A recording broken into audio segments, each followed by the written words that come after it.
एक छोटे कस्बे के किनारे घने जंगलों के बीच एक पुरानी हवेली खड़ी थी। लोग उसे शापित हवेली कहते थे। आधी रात को वहां से अजीब चीखें सुनाई देती थीं। लोग कहते वहां एक खोई हुई आत्मा भटकती है जो किसी को भी अंदर घुसने नहीं देती। लेकिन आरव, एक 21 साल का लड़का, ऐसी बातों पर हंसता था। उसे लगता था भूत प्रेत सिर्फ कहानियों में होते हैं। एक दिन दोस्तों की हिम्मत बढ़ाने के लिए उसने शर्त लगाई, आज रात मैं हवेली में जाऊंगा और साबित कर दूंगा कि यह सब बकवास है। रात का समय हुआ, चांद बादलों के पीछे छुपा और हवेली का दरवाजा चर्रर की आवाज के साथ अपने आप खुल गया। आरव के कदम अंदर पड़े ही थे कि पूरा घर जैसे जिंदा हो उठा। खिड़कियां अपने आप बंद हो गईं, सीढ़ियों से परछाइयां उतरने लगीं और दीवारों पर टंगे पुराने चित्र धीरे धीरे मुस्कुराने लगे। आरव के हाथ पैर कांपने लगे, लेकिन उसने खुद को समझाया, ये बस मेरी आंखों का धोखा है। तभी उसे कमरे के कोने में एक लड़की दिखाई दी। सफेद कपड़े, बिखरे बाल और आंखें गहरे कुएं की तरह काली।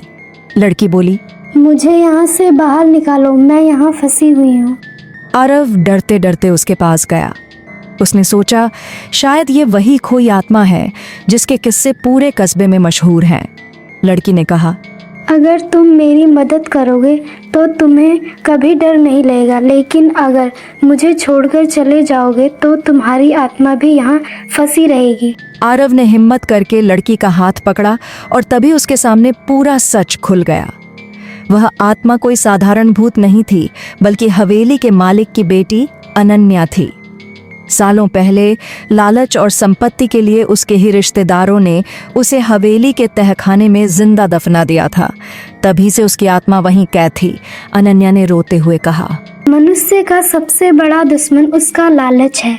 मैं मर गई क्योंकि मेरे अपने लोग पैसों की भूख में अंधे हो गए। आरव ने साहस दिखाते हुए हवेली के तहखाने की मिट्टी खोदी और उसके असली अस्थि पिंजर को बाहर निकाला।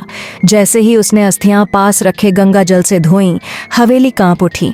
अचानक चीखें बंद हो गईं। हवेली के अंधेरे कमरे उजाले में बदल गए। अनन्या की आत्मा मुस्कुराई और बोली, धन्यवाद, तुमने मुझे मुक्त कर दिया। याद रखना, जो लालच में अंधा हो जाता है वह दूसरों की नहीं, अपनी जिंदगी भी बर्बाद कर देता है।